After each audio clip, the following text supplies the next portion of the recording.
gentlemen, Paul Chamberlain, the Air Force guy, RV extraordinaire, coming to you today to show you the all-new, this is the 2020 Micro Mini. This is a 2100 bunkhouse, so it's a BH. For more information on this camper or any others, be sure if you call, if you email, or if you stop by Beckley's Camping Center, you do ask for Paul, the Air Force guy. But let's get onto this camper.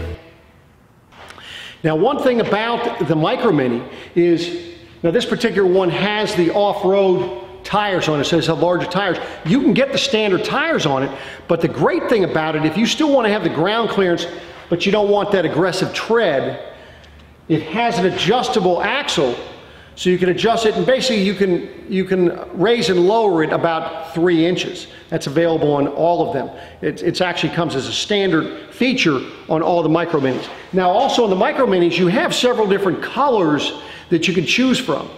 And this one here is a hunter green. They have a red, a blue, a beige, a champagne, and a white, I believe. I believe that's all of the colors. So it's kind of like Skittle colors. So, but let me get on to some more information on this camper. Now when you're looking on the back, what you're going to notice, you're going to have a ladder to get on the roof. It is a walkable roof, and it is wired and framed for the Voyager rear observation camera. You're going to notice on this particular one you have the spare tire with the cover, and your outside shower is right here. I'm going to kind of give you an idea of what the roof looks like.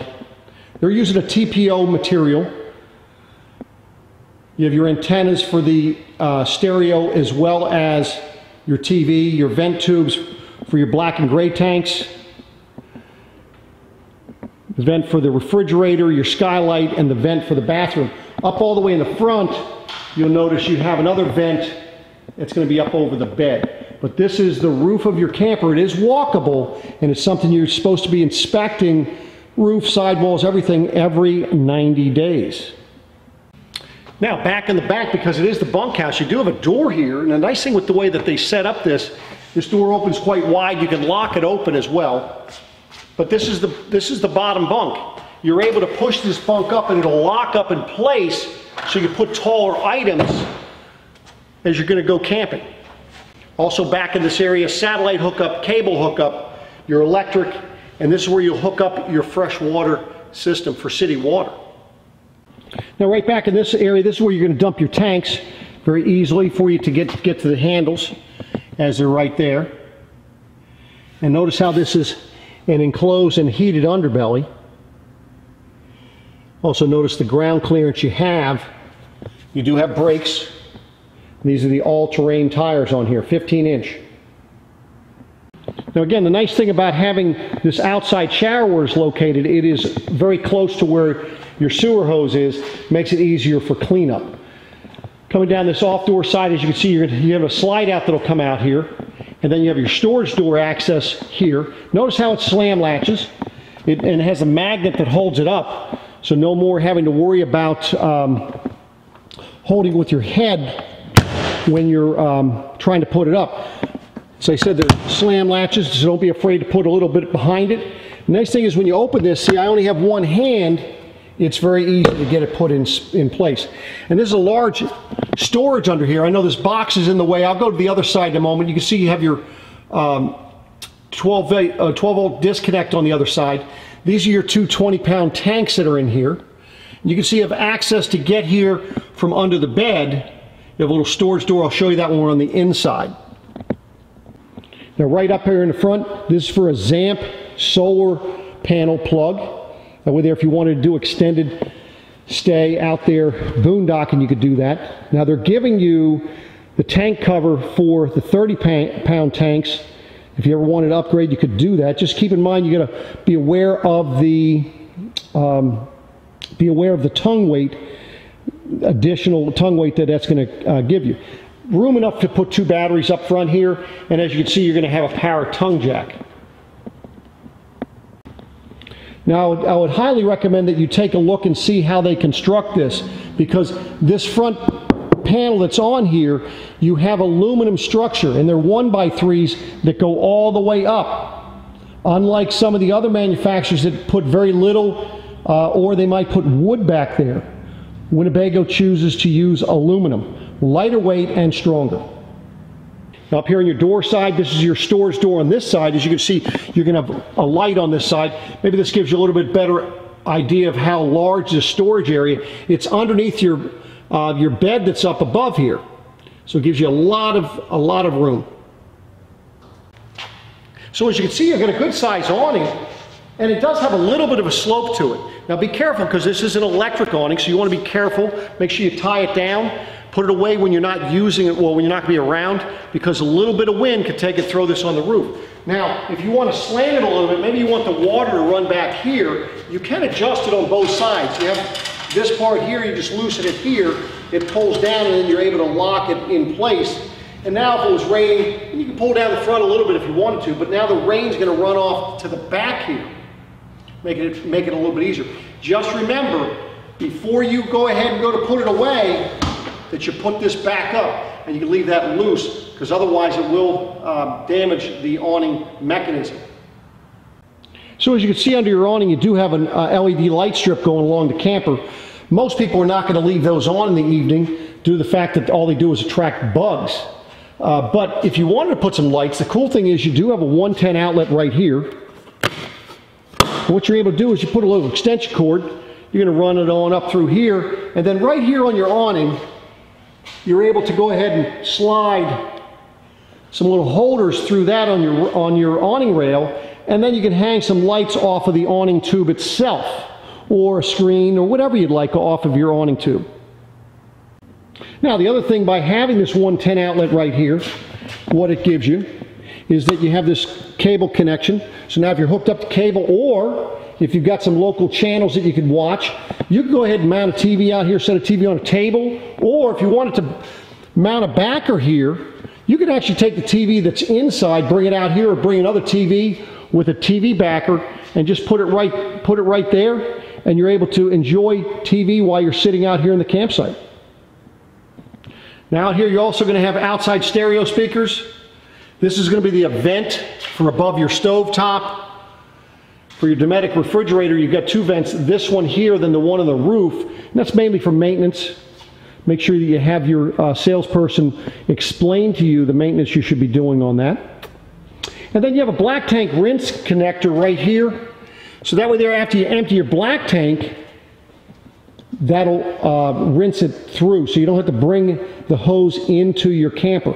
I'll link a black tank rinse operation video down below for you so that you understand the proper way to rinse out your black tank. Here you're going to have this is where you fill your freshwater tank if you're going to bring water with you. Now because the freshwater fill is there, that means that the dump for the fresh water is going to be somewhere down under here, and as you can see, it's right there. So that's where you dump the freshwater tank when you need it to. And then this is your Atwood water heater. It's going to be both gas and electric. And by the way, I'll link a video on proper operation for that down below. Make it a little bit easier for you to understand how to use that water heater. Now lastly out here, you're going to have a LP quick connect. So if you have an outside grill, you can connect it right here. Now because this is after the regulator, this is going to be a low pressure type system. So make sure you get the proper outside grill for this. So let's go on inside. Now I have the slide out in right now to kind of give you an idea of how much room you'd have going down the road. So as you can see, you can still get to the refrigerator, you can still get into the bathroom, to your bunk beds and so forth. So that's looking at from this end, and then looking at it from this angle. Okay, so before you can operate your awning or your slide out, you've got to turn the power switch on, and then it'll allow you to operate it. Make sure your door is out of the way before you bring in your slide, before you bring it in your awning. Also make sure that you have those fully extended, and the lock arms on those things, make sure that they're loose. So this is to bring in your awning. You shut that off. Now by shutting the power off to that does not shut off the outside lights to it. That is right here. This is where you're going to turn on your water heater, your water pump, check your levels. And this is your interior light. Now all it does is it does one light, and that's one right here. Now you're going to notice the rest of the lights you're going to turn on are going to be push button right at the lights. They're all LED. You're going to notice that you have a ducted air conditioning system in here. The benefit of having the ducted air conditioning system is the fact that when you come back here in the bathroom, you're going to notice you actually have AC ducts in here. You're also going to notice that you have a heat duct in there. Now this is your shower, nice big shower. And nice thing is that it has that tub surround. And as you saw, we were on the roof, you saw that skylight that was there. Now, do not concern yourself with sealing this shower down in this area, because what happens is the tub itself is going up the wall, and then this is sitting over it. And if you are going to go ahead and caulk in this area, over time the caulk is going to become loose, because as you drive it down the road, water will get behind it and it'll be very difficult. Much easier to clean that with a brush and some cleaner versus having sealant in there. Okay, so both of these bunk beds will have lights. This one's going to have a window. It's emergency escape as well. And then they're going to have a USB. And the USB is by the light, so it's right there. So it gives you a little bit of charging port for their iPads, little games, and so forth. Now you do have access to below the bunk right there, as you can see, and that net will can come off, and then you can get below the bed. So letting you see how much room that you have with it all the way out. Gives you plenty of room to spread out.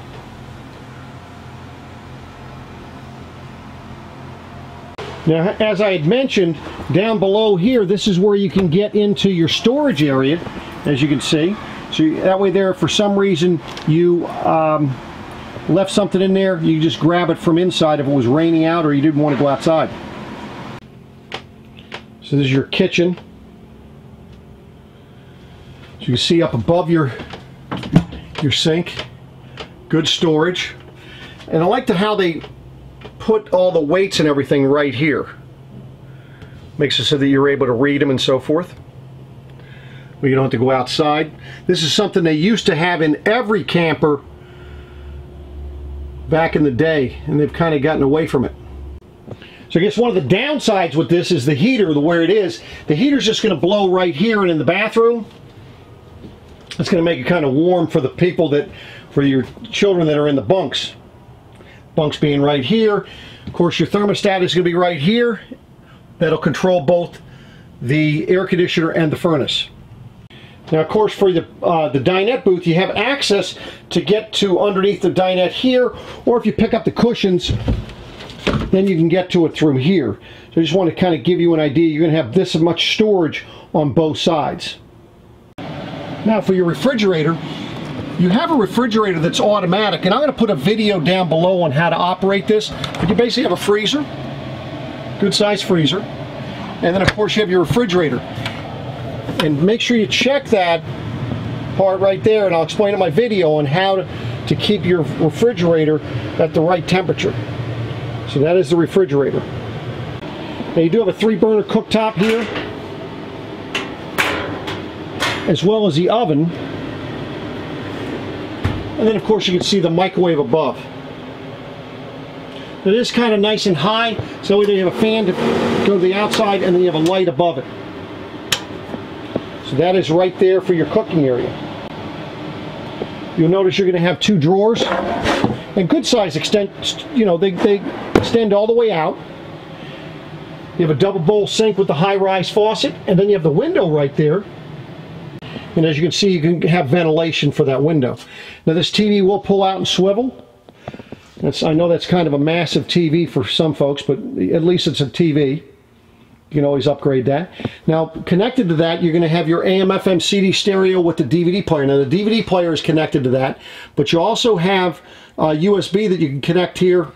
So if you wanted to watch something, you know, through your laptop or some other device, you can do that. It is Bluetooth capable for you, so you can control the stereo on the outside using your phone. Down below your sink here, so you have good storage. Now, the reason why you don't have storage down there is because that's where your water heater is, as well as where your water tank is being filled up. So this is down below your sink. Now for your dinette booth, this is large enough for you to make it as a bed. And as a bed, you're going to have 6 feet in length and 44 inches wide. Now with this, you do have storage down below them as well. So you can get to it through here, or if you wanted to, you can remove the cushions and get to it from the top. Look at how large that window is right there. Give you adequate airflow if you chose to use that. So, right up here is going to be your power switch for the slide out, also for the awning. You want to make sure you turn the power switch on, and then you're going to hold the button until it goes all the way out. Now, with this being a Schwintek slide system, make sure that you hold this switch for up to 10 seconds after it's all the way out or all the way back in. Be careful as you're putting the slide out. Make sure you watch your curtain to make sure that it does not catch or get caught back behind it. So as you can hear, the motors went ahead and synchronized when they're all the way out. Now this gives you much more room inside. So there you have it, ladies and gentlemen. This is the 2020 Micro Mini. It's the 2100 BH for Bunkhouse. For more information on this camper or any others, be sure if you call, if you email, or if you stop by Beckley's Camping Center, you do ask for Paul, the Air Force guy. Do appreciate you watching. Give me a comment down below. Let me know if this is something you'd like to see, or if there's something else you'd like to see, let me know. By the way, check out my ebook. Should be on the market by now. I'll have that link down in the comment section below. So look forward to coming back at you again with a lot more information. Take care.